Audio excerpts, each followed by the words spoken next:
बिस्मिल्लाहिर रहमानिर रहीम। আসসালামু আলাইকুম ওয়া রাহমাতুল্লাহ। ভাই সাথী, আমরা 14 নম্বর পার্টে আলোচনা করেছিলাম কুরবানির সংক্ষিপ্ত ইতিহাস সম্পর্কে। তো আমরা আজও 14 নম্বরের দ্বিতীয় পার্টে কিছু আলোচনা করতে চাই কুরবানি সম্পর্কে। কুরবানি মানে কি?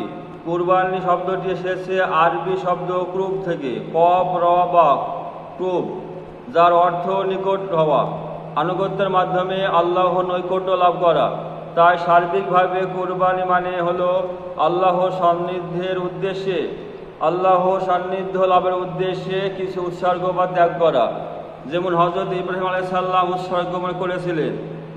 কলিজার টুকরো মহব্বতের ছেলে ইসমাঈল আলাইহিস সালামকে তিনি উৎসর্গ করে বিশ্ববাসীকে একটা বড় নিদর্শন দেখিয়ে গিয়েছিলেন যে আমার কাছে আল্লাহ সবথেকে বড়, আল্লাহর হুকুমের কাছে দুনিয়ার কোনো কিছু বড় নাই।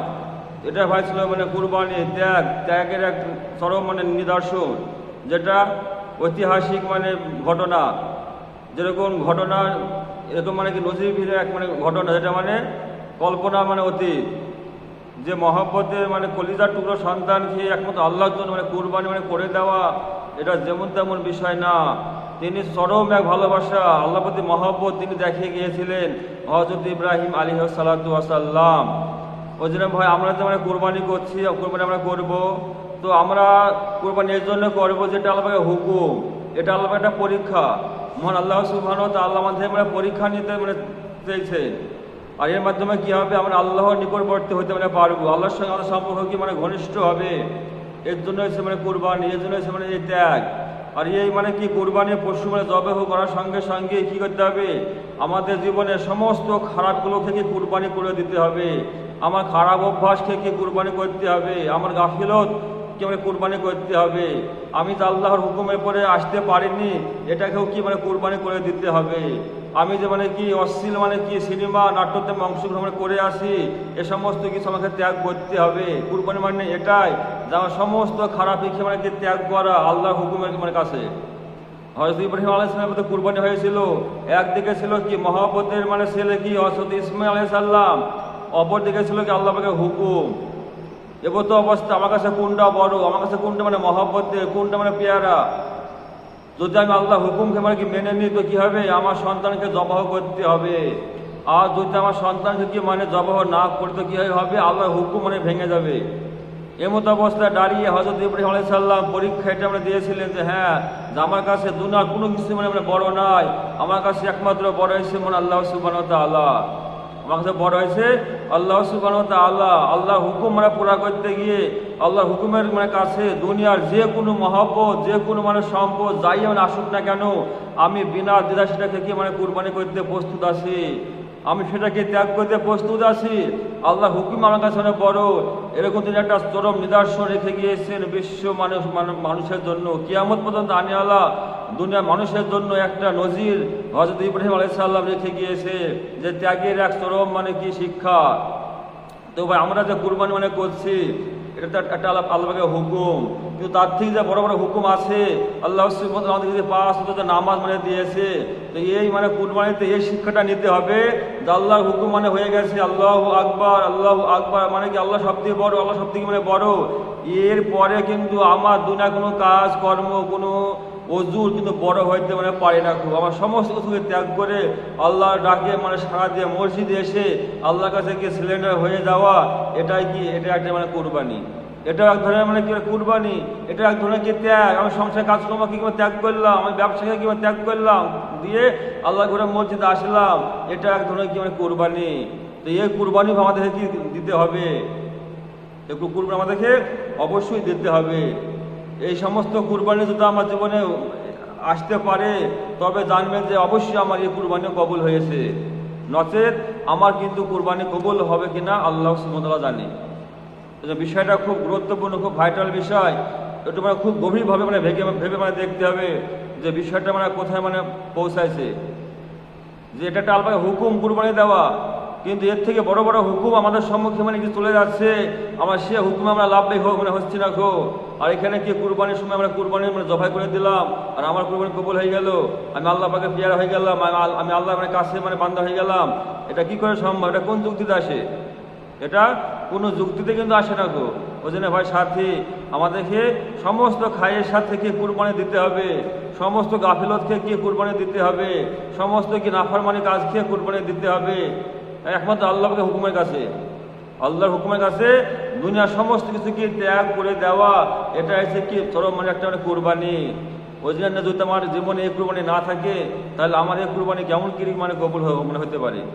আমি যে কুরবানি করলাম, আমার একটা পরিবর্তন কোথায়, আমার একটা পরিবর্তন কোথায়? আমি একটা মনে করেন বেকার মানে ছেলে ছিলাম, আমার কোনো কাজ কামের কোনো ঠিক ছিল না গো। এখন আমি কি স্কুলে মানে চাকরির জন্য পরীক্ষা দিয়েছি, আমরা কি জয়েন্ট লেটার আমার এসে গিয়েছে, চাকরি আমার এসে গিয়েছে। এখন আমার সে আগেকার মানে চলার ঢং নিয়ম পদ্ধতি আর চাকরি পাওয়ার পরেও কি নিয়ম পদ্ধতি এক হবে কি? পরিবর্তন হবে কি না? অবশ্যই পরিবর্তন হবে এখানটাতে। কেননা আমাকে সকালবেলায় কি 11টার সময় স্কুলে কি টাইম বাই টাইমে যেতে হবে, আবার কি সারাদিন ক্লাস করে 4টের সময় মানে বাড়ি আসতে হবে। এটা রুলস, এ একটা মানে কি পদ্ধতি, একে আমাকে কি মেনে চলতে হবে, আমাকে এই রুলস ফলো করতে হবে।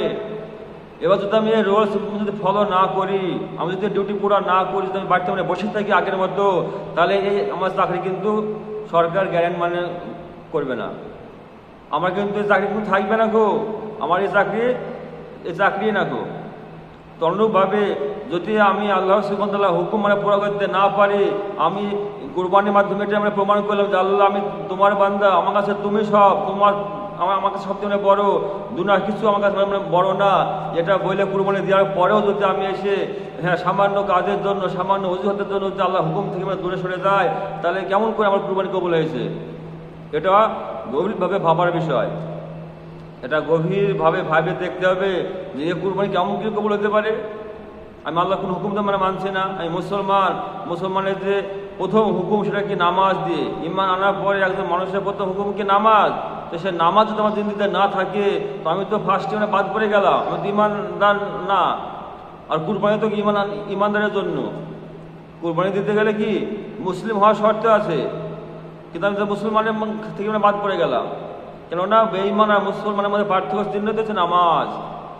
আল্লাহ রাসূল সাল্লাল্লাহু আলাইহি ওয়াসাল্লাম কি বলেছেন, যার নামাজ নাই তার দিন নাই। দিনের জন্য নামাজ যেমন, শরীরের জন্য মাথা যেমন। তো সে নামাজ আমার জিন্দিতে নাই, তাহলে আমার কুরবানি কেমন কিরকম কবুল হতে পারে? আমি কেমন করে মানে কি মানে কুরবানি আশা করতে পারি? ওই জন্য ভাই সাথী, বিষয়গুলো গভীরভাবে ভেবে দরকার।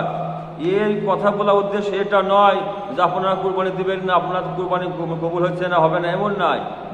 উদ্দেশ্য এটাই যে আপনারা ফিরে আসুন সঠিক মানে দিনের মধ্যে আপনারা ফিরে আসুন, আপনারা নামাজি হয়ে যান, আল্লাহ সমস্ত হুকুমকে আপনারা মেনে নিন। যেমন কি আপনারা কুরবানি দিতে মানে প্রস্তুতি হয়েছেন, আল্লাহকে দেখিয়েছেন যে আল্লাহ এই কুরবানির নমুনা তো এটাই যে আমার কাছে দুনিয়ার সমস্ত কিছু থেকে তোমার হুকুমই মানে বড়, এমনকি আমার সন্তানের থেকেও কি তোমার হুকুম মানে বড়। এখানে তো কুরবানি কি সন্তানকে মানে করা মানে উদ্দেশ্য ছিল, তাই কি না? যে সন্তানকে কুরবানি করতে হবে, হুকুম এসেছিল প্রিয় বস্তু। তো ইব্রাহিম আলাইহিস সালামকে কুরবানি করে দিয়েছিলেন। যখন ছুরি চলছে, জবাই হচ্ছে, তখন কি জানছেন যে আমার সন্তানই জবাই হয়ে গেল। তারপরে কি চোখের পট্টি খোলা পরে কি দেখলেন যে না, আমার সন্তান তো ঠিকই আসছে, আল্লাহ আমার সন্তানের কুরবানি নেয়নি গো, আল্লাহ তো আমার কি মালের কুরবানি নিয়েছে। আল্লাহ আমাকে পরীক্ষা করে আল্লাহ দেখতে চাইছে কোনটা বড়। তো ভাই, আমার সাংসারিক কাজকর্ম থেকে আমি বেরিয়ে আসতে পারলাম না, আল্লাহ হুকুম আমি মানে পুরা করতে পারলাম না, তাহলে আমি কেমন করে আল্লাহ পাকে পেয়ারা হতে পারি, কেমন করে আমি আল্লাহ নিকটবর্তী মানে হতে পারি? অতএব আমি আল্লাহ পাকে নিকটবর্তী হতে মানে পারলাম না। আর কুরবানি মানে তো এটাই যে আল্লাহর নিকটবর্তী হওয়া, ত্যাগের মাধ্যমে আল্লাহর কি নিকটতম হওয়া, আল্লাহ কারিব হয়ে যাওয়া, এটা তো কুরবানি মানে। তো যদি আমি এই আল্লাহ কারিব হতে না পারি, আল্লাহ হুকুম আমার জিন্দিতে না থাকে, তাহলে কেমন কি আমার এই কুরবানি কবুল হতে পারে? বিষয়গুলো গভীরভাবে ভেবে দেখবেন এবং সঠিক ইসলামের দিকে আমরা ফিরে আসবেন। অনেক ভাইয়েরা আমরা আসি মানে জুমার দিনকে খুব মানে বড় মনে করে জুমার নামাজ মানে পড়ার জন্য কাজকর্ম সব ত্যাগ করে দিয়ে মসজিদে এসে হাজির হয়ে যায়। আর অন্য বাকি 7 দিন কিন্তু আমরা মসজিদে আসিনি গো। এটা কোন দিন? আল্লাহ রাসূল সাল্লাল্লাহু আলাইহি সাল্লাম কি আমাদেরকে এই দিন দিয়ে গিয়েছিলেন যে সপ্তাহে একদিন আসবে, বাকিটা আপনা আপন মানে স্বাধীনতায় মানে ঘুরবে? না ভাই, এই দিন আল্লাহ রাসূল আমাদের সম্মুখে পৌঁছায়নি গো। এই দিন সাহাবাদের দিন দিতে ছিল না গো। পরিপূর্ণ দিন সাহাবারা মেনে গিয়েছে, এটা শরীয়ত, এটা মানে পরিপূর্ণ দিন। ওই জন্য আমাদের সমস্ত হুকুম আমাকে পুরা করতে হবে। যখন যে হুকুম আসবে, জাকাতের মানে জাকাত মানে দান করতে হবে, হজের মৌসুমে কি হজ করতে হবে, নামাজের টাইমে নামাজ আদায় করতে হবে, হারাম কাজ থেকে নিজেকে মানে বাঁচাতে হবে, হারাম দেখার থেকে নিজেকে মানে কি বাঁচাতে হবে। দুনিয়ার সমস্ত মায়া মহব্বত খারাপ জিনিস সব ত্যাগ করতে হবে আল্লাহর জন্য, আল্লাহর ভয়ে, আল্লাহ নিকটতম হওয়ার জন্য। আমি আল্লাহর বান্দা, আমি তো আল্লাহর নিকটতম হতে চাই, আমি তো কুরবানি করেছি, আর কুরবানি মানে তো আল্লাহর নিকটবর্তী হওয়া, আল্লাহর সান্নিধ্য অর্জন করা। এটা মানে চরম একটা শিক্ষা যে আমার কাছে আল্লাহ সবচেয়ে বড়, আল্লাহর হুকুমের কাছে দুনিয়ার কোনো কিছু মানে বড় নাই। এটা দিয়ে মানে শিক্ষা, এটা মানে শুরু, এই মানে বাস্তবতা আমার সারা জীবন কি চলবে। পুরো একটি বছর আমার এই মানে কি শিক্ষায় থাকবে আমার জিন্দগিতে। যে কোনো অবস্থা, যে কোনো মানে মুহূর্তে আমার আল্লাহ হুকুম জিন্দগি থেকে মানে ছুটবে না গো, আমরা আল্লাহ হুকুমের প্রতি আমরা আমল করে দেবো, এটাই মানে শিক্ষা দেওয়া হচ্ছে। ওই জন্য ভাই আমাদের শিক্ষা দিয়ে খেয়াল রাখবো ইনশাল্লাহ। ওই জন্য কোরবানি দিয়ে মানে আমার জিন্দগির মানে সব কিছু শেষ নয়, আল্লাহ হুকুম মানে সব মানে পুরো করে ফেলা এমন কিন্তু বিষয় না। কোরবানি একটা আলাদা হুকুম, একটা মানে পরীক্ষা। ওই জন্য আমাদেরকে সর্ব অবস্থায়, সর্ব হালাতে, সর্বক্ষেত্রে আল্লাহর কাছে সমস্ত হুকুমগুলো আছে সেগুলো মেনে আমাদেরকে আমল করার চেষ্টা করতে হবে। আর প্রত্যেক করবো ইনশাল্লাহ। আল্লাহ সুবহানাহু ওয়া তাআলা আমাদের প্রত্যেকে কবুল করবো, আল্লাহুম্মা আমিন। যদি আমরা দুনিয়ার যে কোনো পরিস্থিতিতে, যে কোনো অবস্থা আল্লাহ পাকের সমস্ত হুকুমকে আমাকে পুরা করতে পারি, তবে আপনি জেনে রাখবেন যে অবশ্যই আপনার ও কুরবানি কবুল হয়েছে, নচেত না।